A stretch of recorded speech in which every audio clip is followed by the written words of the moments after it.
The absence you're feeling isn't confusion. It's clarity you're not ready to accept yet. There's a specific kind of disorientation that settles in when someone begins to disappear without leaving. They're still there, technically, still responding occasionally, still present in the structure of your life, but absent in all the ways that actually matter. And because they haven't announced their exit, because there's been no conflict sharp enough to justify the feeling, you're left navigating a reality that doesn't have language yet. Just behavior, just patterns, just the slow, steady erosion of something that used to feel mutual. Relationship psychology operates on a simple premise. People tell you who they are through what they do, not what they say. And when someone's behavior begins to communicate distance while their words remain vague or absent entirely, you're not misreading it. You're reading it correctly. You're just reading it alone.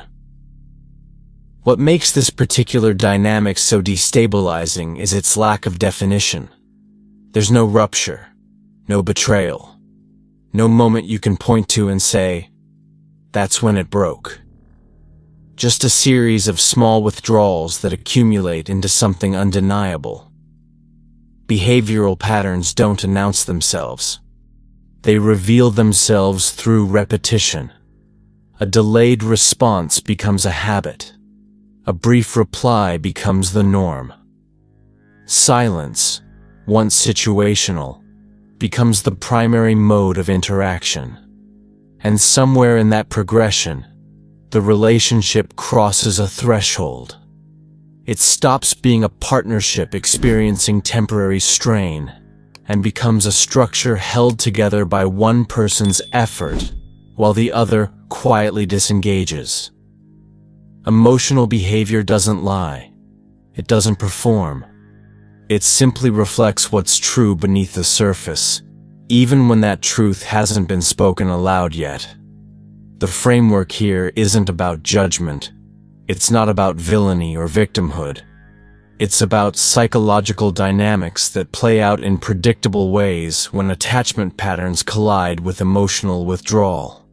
One person pulls back, the other compensates. The imbalance grows. And because humans are wired to seek coherence, the one still invested begins searching for explanations that preserve the relationship's integrity. Maybe they're stressed. Maybe they need space. Maybe this is temporary. But behavior analysis shows that when distance becomes consistent, when silence replaces engagement across multiple contexts, it's no longer situational. It's structural. The relationship has fundamentally shifted, and the person enacting that shift either doesn't recognize it or isn't willing to name it. This investigation isn't about recovery. It's not about strategies to pull someone back or techniques to restore what's fading. It's about recognition, about seeing clearly what's actually happening beneath the ambiguity, beneath the hope, beneath the explanations that stop holding weight the longer the pattern persists. Emotional distance operates through behavior, not declaration. And when you understand how that distance functions, how it builds, how it communicates, how it reshapes the relationship without ever being discussed, you stop searching for clarity in the wrong places. You stop waiting for someone to tell you what their actions have already made undeniable. The silence isn't absence. It's information. And once you learn to read it, everything it's been trying to say becomes impossible to ignore. Silence begins subtly, framed as space rather than absence. It doesn't arrive with announcement. There's no shift dramatic enough to name in the moment. What registers first is tone, not vacuum. The other person doesn't vanish. They adjust. They create what feels like breathing room, a slight recalibration that carries no urgency, no edge. It reads as natural, maybe even healthy. In relationship psychology, This early phase often mimics the language of boundary setting, of self-care, of necessary distance. The behavior doesn't feel wrong because it mirrors concepts already normalized. Space sounds reasonable. Space sounds like growth. And so the silence that enters isn't questioned. It's interpreted as intention, as maturity, as someone simply taking what they need. But silence, even when it appears soft, is still behavior. It doesn't exist in isolation from the emotional dynamics that birthed it. Attachment patterns don't pause during moments of withdrawal. They deepen. What begins as perceived autonomy can quietly function as emotional distance dressed in self-awareness. The person stepping back may not be creating space to return. They may be testing what it feels like not to. This distinction doesn't surface immediately. It lives beneath language, beneath explanation, beneath anything concrete enough to confront. The behavior speaks first. The meaning reveals itself later, in repetition, in accumulation, in the slow realization that space was never meant to close. There's a peculiar comfort in framing silence as intentional rather than symptomatic. It protects both sides from immediate alarm. The one who withdraws doesn't have to name what they're pulling away from. The one who remains doesn't have to admit what they're beginning to feel. Psychological dynamics thrive in this gray zone, where nothing is definitive but everything shifts. Silence becomes the third participant in the relationship, unnamed but active. It holds ground. It occupies time. It replaces presence without demanding acknowledgement.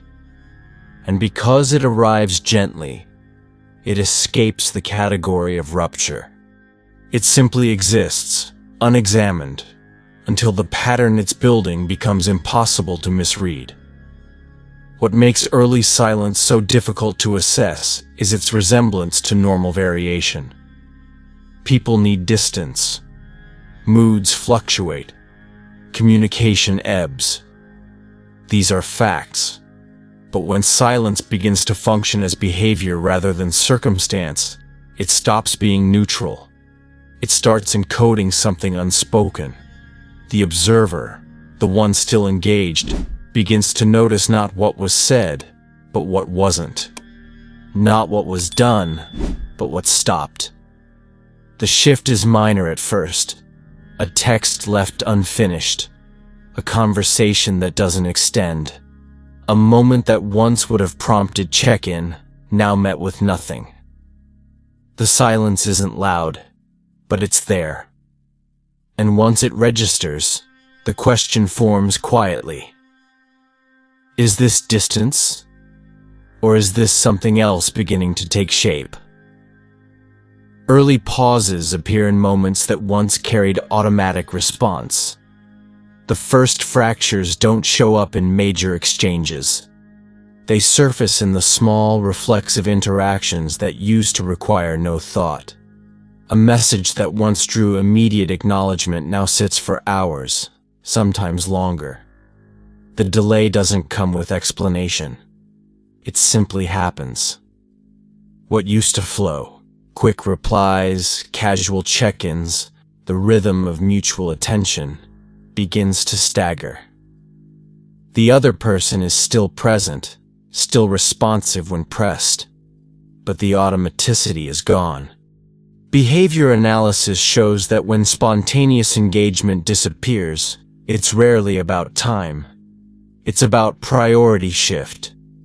The space between send and response stretches, and with it, the first quiet indication that something in the emotional behavior has changed. This isn't always conscious. The person pulling back may not recognize what they're doing. They might justify the pauses as distraction, as busyness, as life getting heavier. And maybe that's partly true. But relationship patterns don't operate on surface reasoning alone. When someone who once responded without hesitation begins to hesitate, the hesitation itself is data. It reflects an internal recalibration, a quiet decision made beneath awareness that this interaction no longer demands immediacy. The pause becomes a boundary, not one discussed or agreed upon, but one enacted through behavior. And because it happens in micro-moments, it evades confrontation. There's nothing definitive enough to name, just a growing sense that the timing has changed. The one still engaged begins to notice these gaps, even if they don't yet understand them. Emotional distance creeps in through rhythm, not words. A conversation that once moved fluidly now feels fractured, uneven. Questions are answered but not extended. Updates are given but not expanded. The exchange completes on a technical level, but something underneath it, warmth, curiosity, investment, has dimmed. Psychological dynamics shift when reciprocity starts to falter. The relationship doesn't break, it recalibrates. One person adjusts their output downward, and the other, often without realizing it, begins compensating. They initiate more. They reach further. They try to restore the rhythm that used to exist naturally. But the imbalance has already begun. What makes these early pauses so destabilizing is their ambiguity. They're small enough to dismiss, but frequent enough to register. Each one can be explained away individually. Tired, busy, distracted, stressed. But when the pattern repeats, when the pauses cluster in moments that used to carry connection, the explanation stops holding weight. Attachment patterns respond to consistency, not intention. If the behavior says you're no longer automatic, the nervous system hears it before the mind does. The observer starts scanning for proof that things are still intact, still mutual. They look for reassurance in the next reply, the next interaction. And sometimes it comes. Just enough to quiet the concern.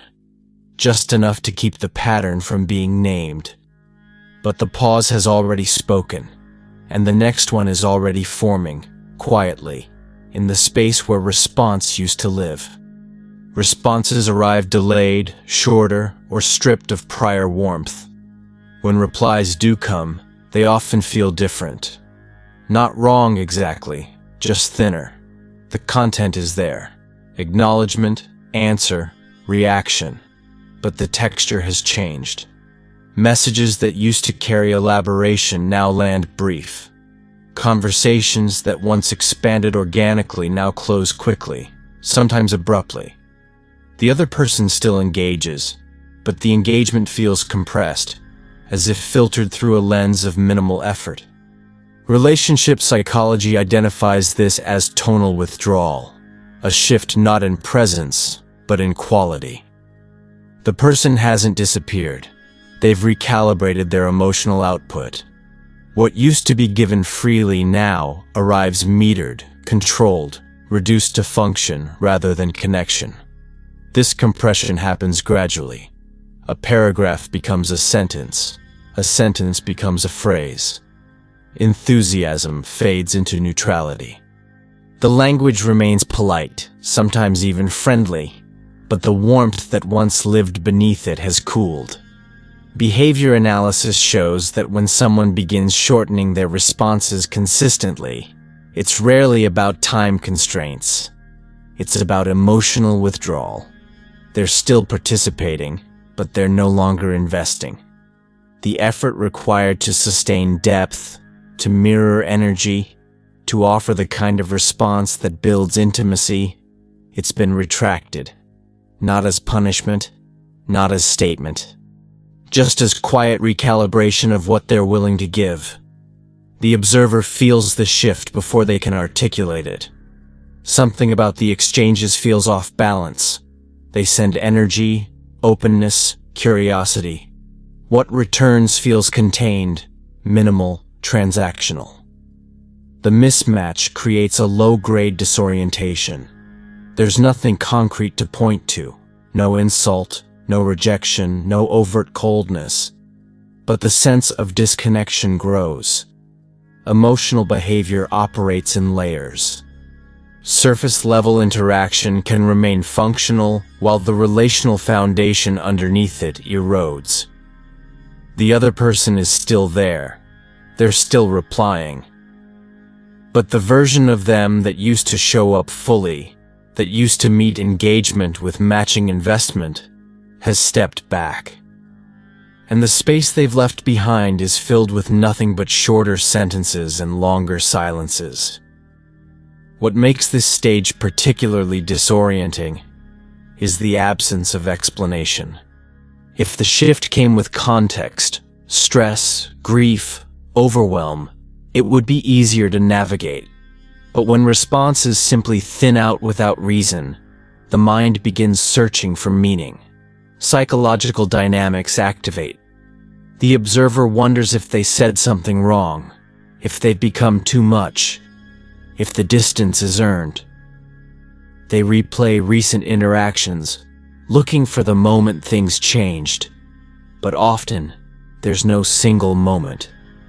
Just a slow fade. Just a gradual reduction of warmth that becomes the new baseline. And because the other person hasn't announced their withdrawal, because they're still technically present, the imbalance remains unnamed. It just sits there, growing heavier, while the responses keep coming. Brief, delayed, emptied of the tone that once made them feel like connection. Silence repeats in small interactions, creating uneven emotional timing. The pattern begins to establish itself through repetition. What seemed like isolated pauses now cluster into recognizable behavior. The same moments that once prompted immediate engagement now consistently produce delay. Morning messages go unanswered until afternoon. Evening check-ins receive replies the next day, if at all. The silence isn't random, it's selective. Relationship patterns reveal themselves not through single events, but through the accumulation of consistent response, or lack thereof. The other person still shows up for certain exchanges, work-related matters, logistical coordination, anything transactional gets handled.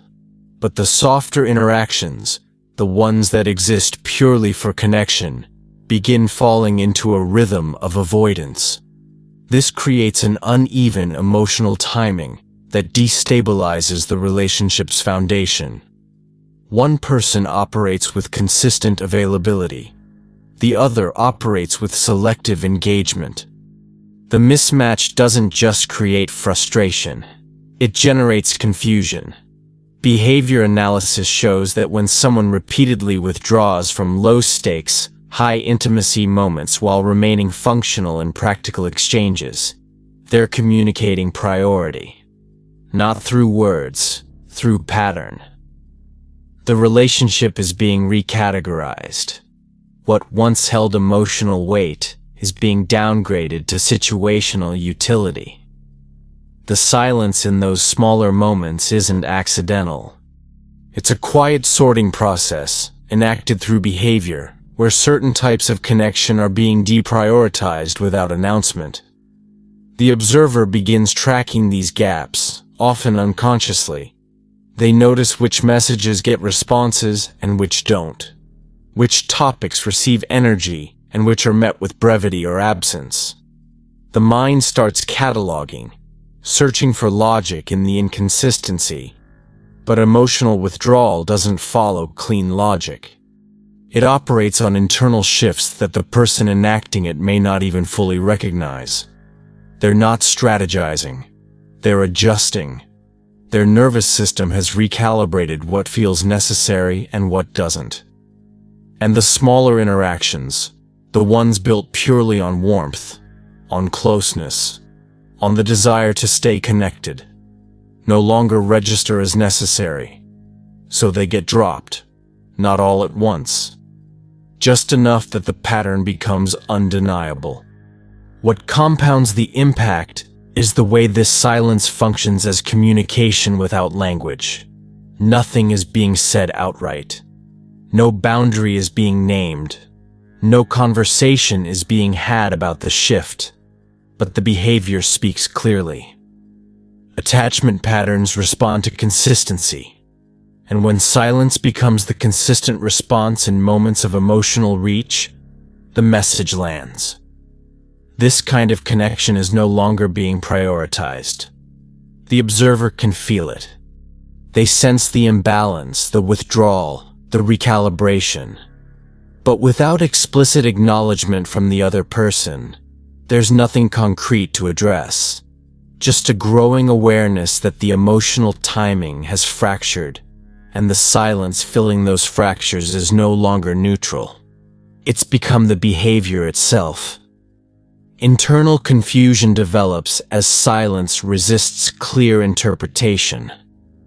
The mind craves clarity. When behavior doesn't align with prior patterns, the instinct is to search for explanation. But silence offers none. It doesn't argue. It doesn't defend. It simply persists, leaving the observer caught between conflicting interpretations. Is this distance temporary or permanent? Is it circumstantial or relational? Psychological dynamics show that ambiguity in attachment behavior triggers heightened vigilance. The nervous system can't settle when the signal remains unclear.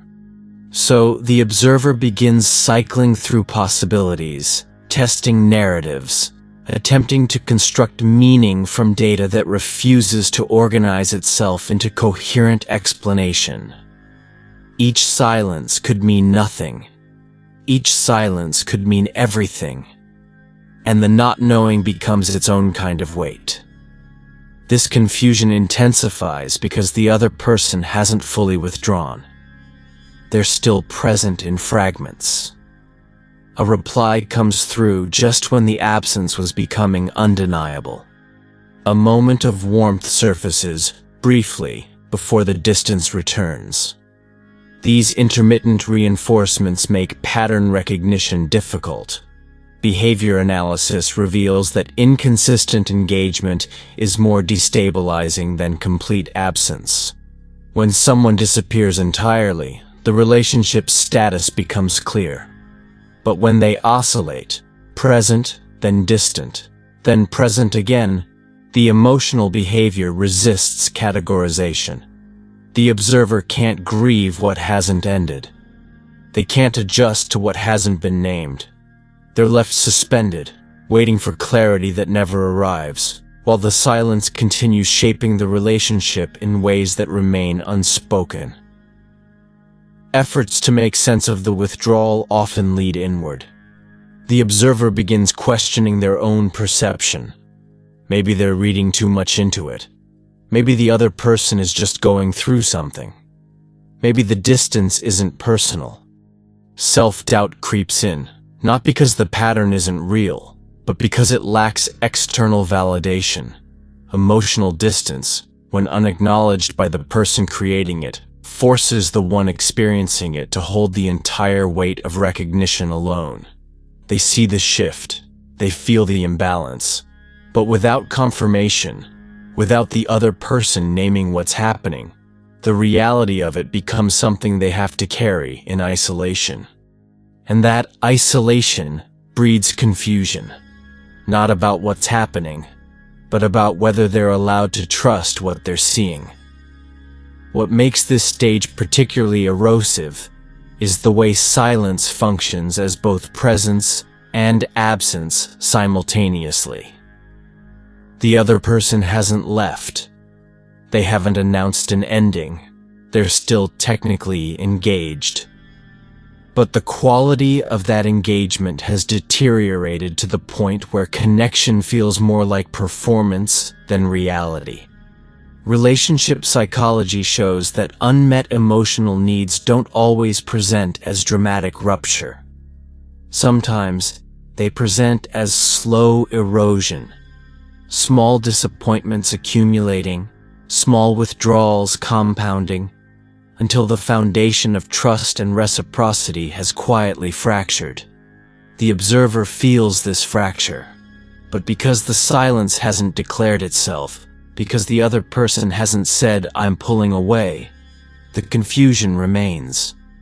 And in that confusion, the silence grows heavier, more difficult to interpret, more impossible to ignore. Efforts to read meaning intensify as non-response becomes familiar. When silence becomes familiar, the relationship shifts from interaction to interpretation. The observer no longer simply receives behavior. They analyze it. Each delayed response, each shortened reply, each unanswered message becomes material for examination. The mind begins searching for subtext, for hidden meaning, for any indicator that might clarify what the silence is trying to communicate. Behavior analysis shows that when direct communication falters, indirect communication intensifies. The absence of words doesn't eliminate the need for understanding. It redirects that need toward micro-components: timing, tone, word choice, punctuation. Every detail is scanned for evidence of what the other person won't say outright. The silence has created a void, and the observer fills it with hypothesis, with pattern matching, with the relentless attempt to decode what remains unspoken. This interpretive mode becomes exhausting. Emotional behavior isn't designed to sustain constant analysis. Connection requires a baseline of trust. Trust that what's being communicated matches what's intended. That presence means presence. That silence is situational rather than strategic. But when that trust erodes, when the silence repeats without explanation, the observer's nervous system remains activated. Attachment patterns respond to uncertainty with hypervigilance. The mind stays alert, scanning for threats to the relationship's stability, looking for proof that things are either intact or collapsing. And because the silence offers neither confirmation nor denial, the scanning never stops. It just cycles endlessly through the same unanswered questions. Does this mean distance? Does this mean disinterest? Does this mean something is ending that hasn't been named yet? The effort to extract meaning from non-response creates its own form of emotional distance. The observer is no longer fully present in the relationship. They're observing it, measuring it, tracking its fluctuations like weather patterns, hoping to predict what comes next. Psychological dynamics show that when one person becomes the sole analyst of relational health, the relationship has already tipped out of balance. Mutuality requires both people to hold awareness. But when silence forces one person to carry the entire interpretive load, the dynamic becomes uneven. One person watches, the other simply behaves. One person questions, the other remains opaque. And the gap between those positions, between the one desperate for clarity and the one offering none, becomes the relationship's defining feature. What complicates this further is that the silence often isn't malicious. The person withdrawing may not realize the weight their non-response carries. They may not understand that their pauses are being cataloged, that their brevity is being interpreted as rejection, that their absence is louder than anything they've said. Emotional withdrawal doesn't always announce itself internally before it manifests externally. Sometimes the person pulling away is the last to recognize what they're doing. But intention doesn't negate impact. The silence still functions, the distance still grows, and the observer, left without explanation, continues reading meaning into every gap, every hesitation, every moment where connection was expected, but absence arrived instead. The effort becomes consuming. And still, the silence offers nothing back. Silence starts to feel patterned rather than situational. At some point, the accumulation reaches critical mass. What once could be explained as circumstance, stress, distraction, temporary overwhelm, can no longer hold that frame. The silence has repeated too many times, in too many similar contexts, for it to remain coincidence. Relationship patterns become visible through repetition, and this one has clarified itself. The other person consistently withdraws in moments that require emotional presence. They consistently delay in interactions that used to flow. They consistently reduce their output when warmth or depth is needed. Behavior analysis reveals what language has avoided. This isn't situational, it's structural. The silence isn't happening to the relationship, it's shaping it. And once that recognition lands, the dynamic can no longer be misread as temporary difficulty. It's become the operating system. This shift in perception changes everything. When silence is seen as patterned behavior rather than random occurrence, it becomes evidence. Evidence of emotional distance, evidence of withdrawal, evidence that the other person has recalibrated their investment without announcing it. Psychological dynamics show that humans can tolerate significant discomfort if they believe it's transient. But when discomfort becomes the baseline, when the imbalance is no longer an anomaly but the norm, the nervous system stops waiting for resolution. It begins adapting. The observer starts adjusting their expectations downward. They stop hoping for the spontaneity that used to exist. They stop reaching for the depth that's no longer reciprocated. The relationship doesn't end. It contracts. And in that contraction, something essential is quietly abandoned. The recognition of pattern also introduces a new kind of loneliness. It's one thing to feel distance when it's unexplained. It's another to see the pattern clearly and realize the other person either doesn't see it or doesn't care to address it. Emotional behavior that goes unacknowledged by the person enacting it creates a relational gap that can't be bridged from one side. The observer knows what's happening. They've tracked it. They've felt it. But the other person remains silent, not just in response, but in recognition. They don't name the shift. They don't offer context. They simply continue the pattern, as if the distance they're creating is invisible. And maybe to them, it is. But to the one watching it unfold, the pattern is undeniable. And the fact that it remains unaddressed makes the silence heavier still. What becomes clear at this stage is that silence has moved beyond communication breakdown. It's become a statement. Not a spoken one. Not a conscious one, perhaps, but a statement nonetheless. Attachment patterns reveal themselves through consistency, and this pattern says, I am no longer showing up the way I used to. I am no longer prioritizing this connection the way I once did. The shift may not be deliberate, it may not be cruel, but it's real. And once the observer sees it as pattern rather than exception, the relationship can't return to what it was. The foundation has changed. The silence has redefined the terms. And what remains is the question neither person has voiced yet. If this is the pattern now, what comes next? The imbalance grows without explicit conflict or explanation.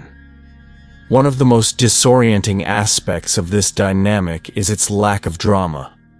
There's no fight, no accusation, no moment of rupture clear enough to point to and say, that's when it broke. The relationship simply becomes uneven, slowly, without the relief of confrontation. Relationship psychology shows that conflict, despite its discomfort, often serves a regulatory function. It surfaces tension. It forces acknowledgement. It creates opportunity for repair. But when distance grows in silence, when withdrawal happens without explanation, there's nothing to confront. The imbalance just deepens, quietly, while both people continue inhabiting a structure that no longer functions the way it once did. The absence of conflict doesn't mean the absence of harm. It just means the harm remains unnamed. This quiet erosion creates a peculiar kind of suffering. The observer knows something is wrong. They feel the weight of unmet emotional needs, the strain of one-sided effort, the slow disappearance of reciprocity. But because nothing has been said, because the other person hasn't announced their withdrawal, there's no clear entry point for conversation. How do you address a pattern someone hasn't acknowledged? How do you name distance that's never been explicitly created? Emotional distance doesn't always present with language. Sometimes it just lives in behavior, consistent, persistent, undeniable, while the people involved move around it, pretending it isn't there. And that pretense, that mutual avoidance of what's become obvious, compounds the imbalance further. The observer often begins shouldering the emotional labor of maintaining what's left. They initiate more. They accommodate more. They tolerate more silence, more brevity, more absence, because naming it feels too confrontational, too risky. Behavior analysis shows that when one person withdraws and the other compensates, the dynamic stabilizes around dysfunction rather than health. The relationship continues, but it continues in a form that serves neither person. One is emotionally depleted, constantly reaching across a gap that never closes. The other is emotionally disengaged, operating at minimal output while the structure around them quietly deteriorates. Neither is satisfied. Neither is connected. But because there's no conflict, because there's no explicit breakdown, the dysfunction persists unchallenged. What becomes unbearable over time isn't the silence itself, it's the absence of recognition. The observer can see the pattern. They've lived it. They've felt every instance of withdrawal, every moment of imbalance, every interaction where they gave more than they received. But the other person remains opaque. They don't acknowledge the shift. They don't offer explanation. They simply continue operating as if the distance they've created is normal, as if the silence is neutral, as if the relationship hasn't fundamentally changed. Psychological dynamics show that unacknowledged relational injury is more damaging than acknowledged conflict. At least conflict offers the possibility of repair. But when the injury is invisible to the person causing it, when the imbalance grows in silence and stays in silence, there's nowhere for the pain to go. It just accumulates, unspoken, until the weight of it becomes impossible to carry alone. Reciprocity fades as silence replaces shared engagement. Reciprocity is the foundation of relational health. It doesn't require perfect balance, but it requires mutual effort. Both people showing up, both people investing, both people choosing the relationship in ways that feel consistent and recognizable. When silence becomes the dominant mode of interaction, reciprocity collapses. One person continues reaching. The other stops meeting them halfway. Relationship dynamics shift from mutual engagement to one-sided maintenance. The observer finds themselves alone in their investment, putting energy into a structure the other person no longer seems to value. Emotional behavior reflects priority, and when someone repeatedly withholds engagement, when they let silence replace participation, the message is clear. This is no longer a shared endeavor. The loss of reciprocity doesn't always register as a single moment of realization. It builds gradually, across dozens of small interactions where effort isn't matched, where presence isn't returned, where the gap between giving and receiving widens without acknowledgement. Attachment patterns respond to these imbalances with alarm. The nervous system recognizes when investment has become asymmetrical, when connection has become labor rather than flow. And once that recognition sets in, the relationship begins to feel less like partnership and more like performance. The observer keeps showing up, not because they're met, but because they're hoping to be. They're hoping the silence will break. They're hoping reciprocity will return. But hope, without evidence, becomes its own form of suffering. What makes the absence of reciprocity so damaging is the way it recontextualizes the entire relationship. Every past moment of connection, every instance of warmth or closeness, comes into question. Was it ever mutual? Or was one person always carrying more weight than the other? Psychological dynamics show that when present behavior contradicts past experience, the mind seeks coherence by revising history. The observer begins wondering if the balance was always an illusion, if the other person was always less invested, if the silence now is simply the truth made visible. This reframing doesn't bring clarity, it brings destabilization. The foundation of the relationship, built on the assumption of shared investment, cracks. And what's left is the uncomfortable reality that one person has been holding the structure while the other has quietly stepped back.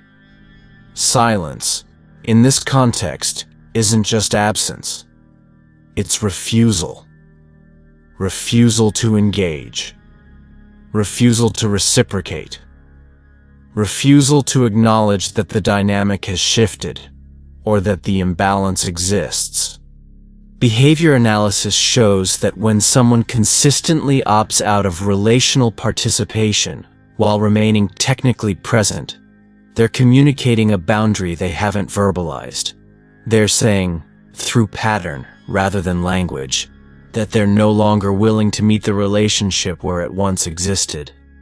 The observer feels this boundary every time their effort goes unmatched, every time their reach is met with silence, every time they're left holding the entirety of the connection alone. And eventually, the weight becomes unsustainable. Not because the observer stops caring, but because reciprocity, once lost, can't be restored by one person's will. It requires both. And the silence has made it clear. The other person is no longer participating in that restoration. The silence reaches a point where its function can no longer be ignored. Eventually, the silence stops being something that can be rationalized or reframed. It becomes undeniable. Not because it suddenly intensifies, but because its consistency has eliminated all alternative explanations. This isn't stress. This isn't distraction. This isn't a phase. Relationship patterns clarify through repetition, and this one has clarified itself completely. The other person has withdrawn, not dramatically, not with announcement, but thoroughly. The silence is no longer incidental. It's functional. It's serving a purpose. And that purpose, whether conscious or not, is distance. Emotional distance. Relational distance. The kind of distance that doesn't require explanation because the behavior has already communicated everything that needs to be known. This recognition arrives with a specific kind of clarity. It's not relief. It's not resolution. It's simply the end of ambiguity. Psychological dynamics show that humans can endure significant uncertainty if they believe understanding is forthcoming. But when it becomes clear that no explanation will arrive, that the silence is the explanation, the mind stops searching and starts accepting. The observer sees the pattern for what it is, a sustained, consistent withdrawal enacted through behavior and maintained through avoidance. The other person may not have said, "I'm done," but their actions have. Their silence has. Their absence has. And once that becomes undeniable, the relationship's trajectory can no longer be misread. What remains at this stage is a choice. Not about whether the pattern exists, that's no longer in question, but about what to do with the knowledge of it. Behavior analysis reveals that when one person's actions consistently communicate disengagement while their words remain neutral or absent, the observer is left holding a truth the other person hasn't validated. They can name it. They can walk away from it. They can continue tolerating it. But they can't unknow it. The silence has function. It has meaning. And that meaning, no matter how uncomfortable, has become the clearest communication the relationship has offered in some time. It says, "I am no longer here the way I was.